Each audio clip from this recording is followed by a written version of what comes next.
महर आरो एन्टारटेनमेन्ट प्रडाक्शननि दैदेननायाव ओंखारनो गोनां जावलिया सावथुननि शुटिंखौ बर' सावथुन मुलुगनि मुंदांखा मेथाइ खनगिरि आरो फुयेनपारा रेन्जनि रेन्जार कामेस्वर बर' बिथाङा बेखेवनानै होबाय।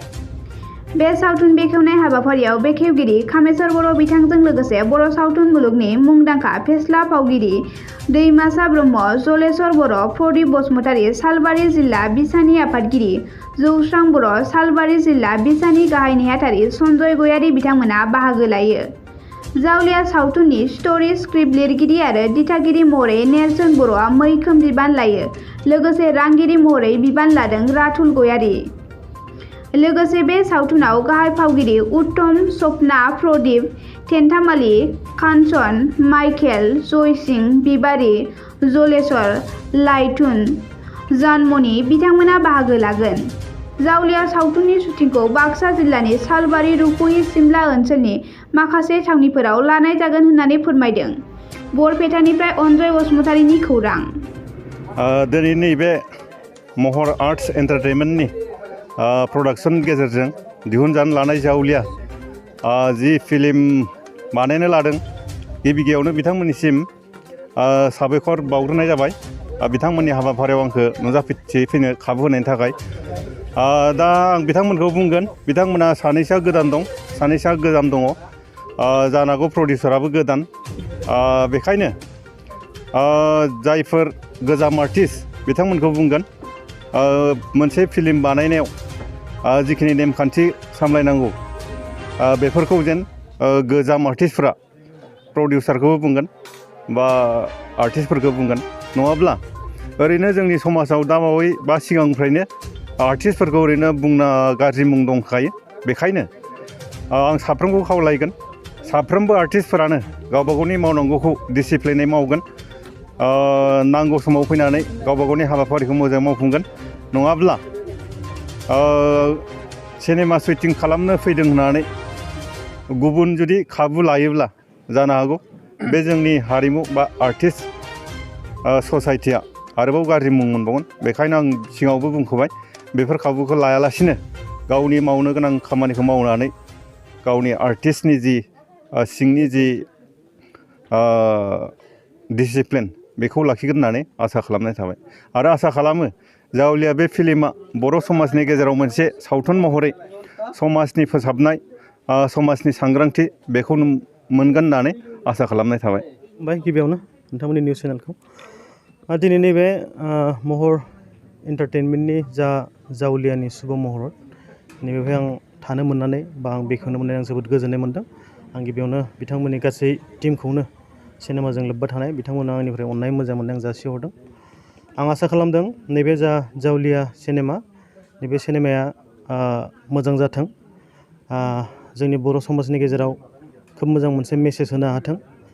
जोंनि बर' समाजनि गेजेराव जाफ्लेबाय थानाय जाखिनि गाज्रि जाथायफोर नैबेफोरखौ सुस्रांनायाव एसेबाबो हेफाजाब खालामगोन आं आसा खालामदों।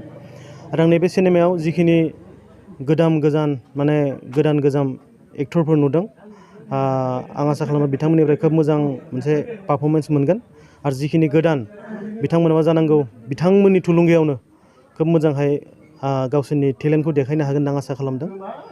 आरोबाव दिहुनगिरि बिथाङा गोदान आं मोनथिदों।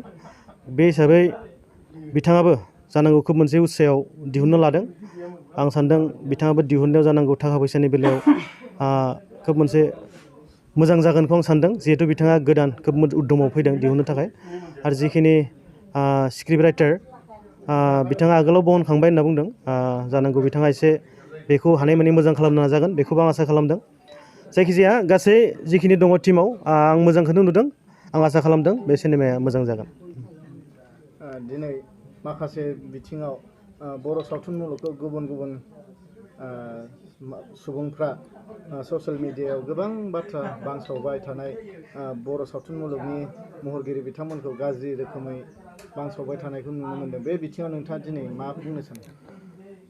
नैबे बिथिङाव आं बेखौनो बुंनो नागिरदों, जिहेथु बिथांमोना नैबेहाय दिनैनिफ्रायनो जिहेथु गासैबो ज' थालायगोन सिनेमा जोबजासिम, बेहाय गोदानबो थागोन, गोजान आर्टिस्टबो थागोन, गासैबो थागोन। बेखायनो आं आसा खालामदों, दाथ' जों गासैबो मिथिखागासिनो दं बा नुबोगासिनो दङ, खोनागासिनो दङ, जाबायदि माने गाज्रि मुं फैगासिनो दं आर्टिस्ट एस'सियेसननि सायाव बेखायनो आं आसा खालामदों बिथांमोना बेफोरखौ नोजोर होनानै गावबा गावनि जि थांखि जि सिनेमायाव खामानि मावनो फैनाय बेफोरखौ गावबा गावनि मोजां साननायजों खोब मोजांहाय मावलांगोन होनना आसा खालामबाय जेन बेफोराव जेबो माने गावनि गोसोखौ बोख्लेंलाङालाबासिनो गावनि जि थांखि नोजोर बेखौ नोजोर होनानै खोब मोजांहाय मावलांगोन होनना आं गासैखौबो आसा खालामबाय आं आरो आसा खालामबावबाय नैफोर बे बिथिंनिफ्राय जानांगौ बिथांमोना गासिबो सांग्रां जानानै नैबे जावलिया सिनेमाखौ खोब मोजांहाय दिहुननो हागोन होनना आसा खालामबाय महर आर्टिस्ट एन्टारटेनाव आं दिनै फार्स्ट टाइम माने खामानि मावनो थाखाय फैदो आं बहुत एक्साइटेड आरो बहुत माने सिनियर एक्टरफोरखौ आं लोगो मोनगोन स' आं मोजां नांगोन किजानि खामानि मावनो थाखाय बेनो आरोना मादि जायो नायनि दा आगोलनि समाव नों मा फिल्माव बाहागो लाबोखो मुभि मोनसेल' बानायदो आरो मिउजिक भिडिअ एलबाम मोनथाम बानायदो मा नाम मुभि अन्नाय नागिरो एलबामनि नामखौ बुंनो हागोन नामा 4G मुगा ओमफ्राय आंनि बुहुमा आरो माबा अन्नाय नागिरायावनो इनो मोनसे नैबे समाव नोंखौ जे एक्ट्रिस महरै लेंना लाबोनानै बाहागो लानो खाबु होदों बेवहाय बे प्रडिउसार आरो डिरेक्टर बिथांमोननिसिम मा बुंनो सानो इसोरखौ आं थेंक इउ होननो सानो गोसोजों आंखौ जे सिलेक्ट बानायदों आंखौ जे माने बिदि अपरचुनिटि होदों ना बेखौनो बुंनो सानो आरोना खुलुमबाय दा बड'लेण्ड बुब्लिनिसिम आंनि गोसो गोरबोनिफ्राय खुलुमग्रोनाय जाहरबाय दा बेयावथ' एक्टिं हिसाबै जावलिया महर एन्टारटेनमेन्ट महर आर्ट एन्टारटेनमेन्ट प्रडाक्सना दिनै दिहुननो लानाय गांसे जावलिया सावथुनाव आं हानायमानि एक्टिंखौ पारफेक्ट खालामनानै मानसिफोर रायजोफोरनो थारमाने मोजां मेसेज होनो लुगैयो बेखिनिखौ आं बुंबाय नोंसिनि बे फिल्मनि गेजेरजों माबा मोनसे सोलायनाय फैगोन होनना फोथायनाय दङ बेखौथ' स्क्रिप्ट राइटार हिसाबैथ' बुंनाय हिसाबै माखासे सोलिबाय थानाय बा जौ जुवा गेलेनानै बायदिसिना मानसिया गाज्रि जालांनाय बेखौ माबायदि बेखौ दा रायजोनो गियान लाहोनायनि कारनै बे एक्टिंखौ थारमाने जों खिन्थिनानै माबायदि मेसेजखौ हानायमानि नाजागोन थारमाने मोजांखौ लाबोगोन थारमाने बिदिनो बड'लेण्ड बुब्लि रादाब रिपर्टार बिथांमोननिसिम आंनि गोसो गोरबोनिफ्राय हामलायनायखौ जासिग्रोबाय दिनै महर आर्ट्स एन्टारटेनमेन्ट बे प्रडाक्सननिफ्राय मोनसे आबुं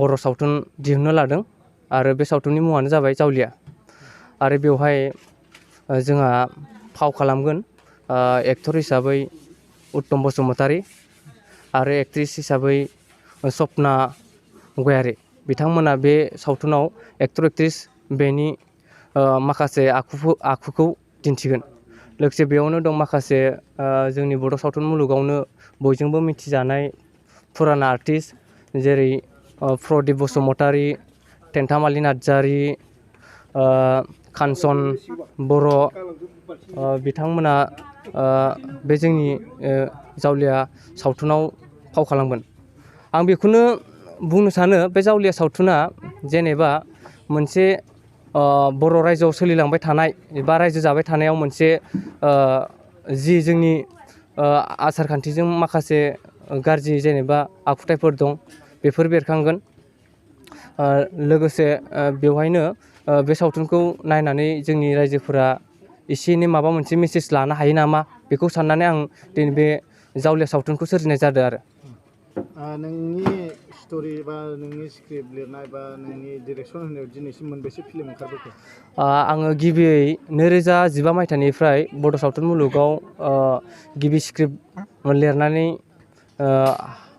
ओंखारबोदों दिनैसिम 2015 मायथाइनिफ्राय लिरै जावलियासिम मोनबा जागोन आरो मा नाम गिबियावनो दंमोन अननाय गैयै उदखारि बुरखाय हाया गोसोनि राव खांजानाय गथ' आरो बे बोसोराव जावलिया बेफोरनो मोनसे गोजोनथाव खौरां गोजोननि नोगोर क'क्राझाराव थानाय बाजार इन्डिया आरो MRM हस्पिटाल साखाथियाव बड'लेण्ड थेरापिस्ट सेन्टाराव थुब्ला ब्रह्मआ गुबुन गुबुन रोखोमनि सानाय सुनाय गोनां सुबुंफोरनि थाखाय फाहामथाय होनाय जायो जेरै जान्जि सानाय हान्थु सानाय गोदोना सानाय आदै सानाय आफादावदै सानाय जानजि जरा सानाय खर' सानाय सिनस्रि जरा सानाय बैफोरबायदि सुबुंफोरनि सानायफोरखौ फाहामथाय होबोगासिनो दं सोरबाफोर बे बेरामाव गोग्लैनाय सुबुंफोरा बे खाबुखौ लानो हागोन गोबां मिन्थिनो थाखाय नैबे जानबुं नङाव फन खालाम 9974030738